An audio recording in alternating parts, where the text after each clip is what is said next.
네, 세무통은 세무사 비교 견적, 세무사를 이제 연결해 주는 일을 하고 있고요. 저는 세무통이라는 회사의 대표를 맡고 있는 김민수라고 합니다.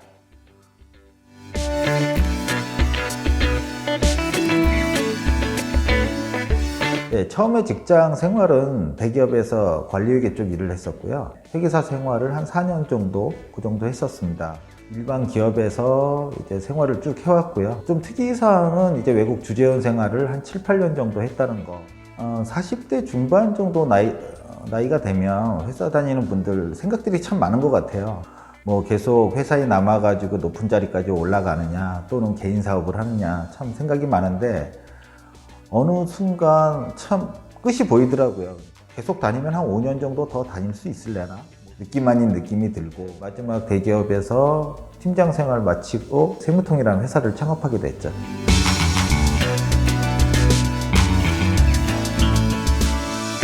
이거는 뭐 제 경력하고 좀 관계가 좀 많은데, 회계사 생활을 했었다 보니까 그 주변에 이제 세무사나 회계사들이 많아요. 그러니까 그분들의 고충 같은 것들을 굉장히 많이 들었죠. 제가 관둘 때 같이 관두신 분이 한 분 계세요. 그분이 회계사인데 그분이 세무회계사무소를 만든다고 하더라고요.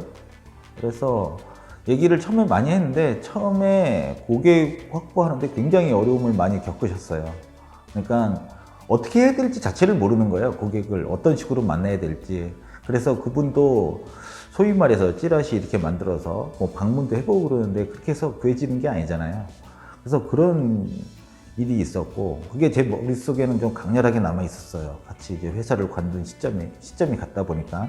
거기에 이건 제 친구의 이제 아버님이 겪으신 일인데, 이제 양도소득세 신고를 하려고 이제 그쪽에서 보통 이제 어레인지를 해주잖아요. 세무사나 회계사를. 근데 가격이 좀 너무 비싼 거예요. 그래서 제가 봐도 좀 이상해서 그거를 세부 내역으로 좀 쪼개달라. 세금은 얼마고 뭐 쪼개달라 했더니 금액이 줄더라고요.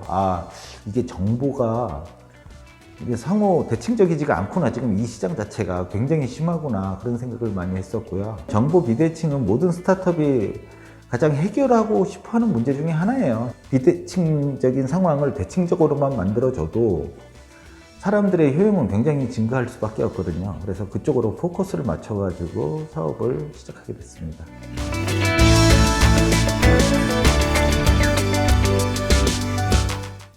회사를 먼저 설립한 이후에 이제 아이템도 좀 구체화되고 그런 상황이었어가지고, 그 이후에 이제 멤버를 찾기 시작했는데, 처음에 구체화되고 나가지고 일단 저한테 가장 필요한 건 이제 개발을 하는 건데, 개발을 이제 외주로 맡기는 방식이 있고 내부에서 개발하는 방식이 있는데, 저는 철저하게 이 회사 비즈니스에서 개발, 웹이나 앱은 굉장히 중요한 포션을 차지하기 때문에 굉장히 내부화 하려고 그랬어요. 외부에 안 맡기고.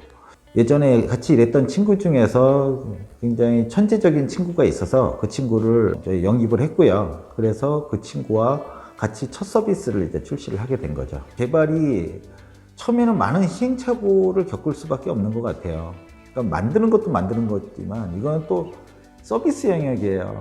근데 잘 아시겠지만 40대 중반 나이에 앱을 사용하는 패턴하고 30대 중반이 사용하는 패턴이 달라요. 20대에는 또 다르고. 이게 다르기 때문에 어쨌거나 저는 40대니까 제 주변 플러스 마이너스 5살까지 세대는 앱이나 사람들의 인터넷 사용 습성이나 이런 것들을 어렴풋이 좀 잘 알죠. 그러면 30대가 일단 필요할 거고 20대가 필요한 거예요.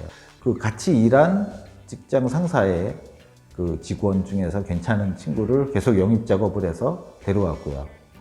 보통 이런 방식으로 지금 채용을 하고 있어요. 저희가 지금 포괄적인 의미의 개발자는 3명인데 한두 명 정도 더 채용할 계획이거든요. 어플이나 그 부분에 대해서도 새로운 제품도 저희가 지금 만들려고 하고 있으니까, 개발 쪽에 대해서 좀 자신 있다 생각하시는 분들은 많이 지원해 주시고요.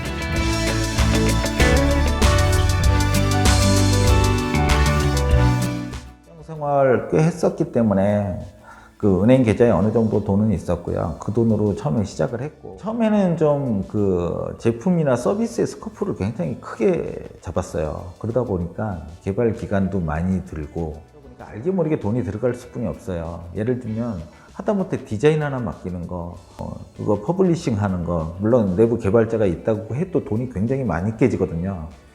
그래서 서비스 범위를 좀 많이 잡다 보니까 돈이 좀 많이 처음에 소진이 된 거죠.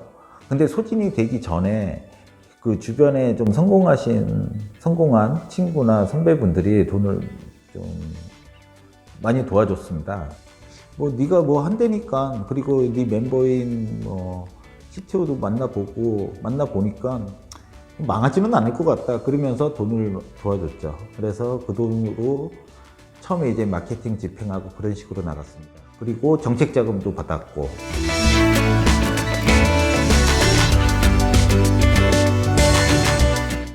보통 사업의 시작은 사업자 등록증 발급받은 이후라고 보통 얘기들을 많이 해요. 그러니까 심적으로 등록증 없이 뭐 사업 아이템을 구상한다 이거 하고 실제 사업자를 내고 하는 거는 좀 마음가짐이 다르거든요. 그래서 주변에 이제 스타트업 해가지고 성공한 친구들이 조언하는 게 무조건 사업자 등록증을 내라. 그거 가지고 네가 사업을 안 하더라도 조금이라도 할 생각이 있으면, 그 얘기를 많이 해서 처음에 법인으로 냈고요. 법인 설립 자체는 처음에 제가 했었어요. 지금 한 2, 3년 정도 지나고 났는데 전문가한테 맡기는 게 맞는 것 같아요. 왜냐하면 정관에 예를 들면 무슨 규정들이 좀 부속서류로 달라붙어야 되거든요. 뭐 임원 퇴직금 지급 규정, 무슨 뭐 상여 규정, 무슨 규정 해가지고 이게 달라붙어야 되는데, 저도 회계사 생활하면서 그게 중요하다는 거는 책에서는 공부한 적이 있어요. 근데 제가 법인 설립을 제 스스로 했는데 정관만 신경 쓴 거예요, 본문만. 결국은 한 2년 뒤에 결국 그거 다시 다 만들었어요. 그러니까 돈 주고 법무사한테. 그러니까 이제 정관이 처음에는 그냥 단순한 페이퍼워크로만 생각했는데, 나중에는 이거를 뭐가 이제 어떤 회계 처리나 뭘 하려다 보니까 이게 없는 거예요. 그러다 보니까 이제 뒤늦게 만들다 보니까 돈은 돈대로 들고. 그래서 처음에 좀 자금 여유 있으시면 법무사 비용 그렇게 많이 안 드니까 20만 원, 30만 원 정도 주고 이렇게 맡기는 게 맞는 것 같고요.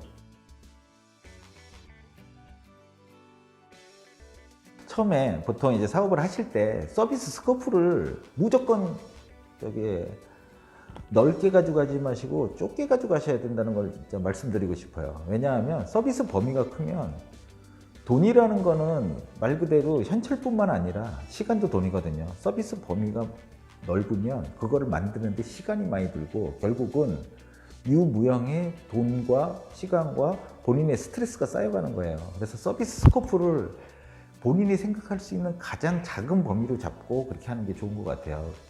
저 같은 경우는 그거를 처음에 잘 못해가지고 처음에 1년 좀 넘어가는 시점에 이미 돈이 거의 꽤 많이 들어갔던 상황이었거든요. 근데 그거를 서비스 범위를 아주 낮게 가져가면 어떻게 보면 한 뭐 2, 3천 이래도 충분히 처음에 매니징할 수 있지 않았을까, 그런 생각은 들고요. 혹시라도 저희와 유사한 이런 소프트웨어나 어떤 서비스를 하시는 분들은 좀 염두에 두셨으면 좋겠어요, 그 부분은.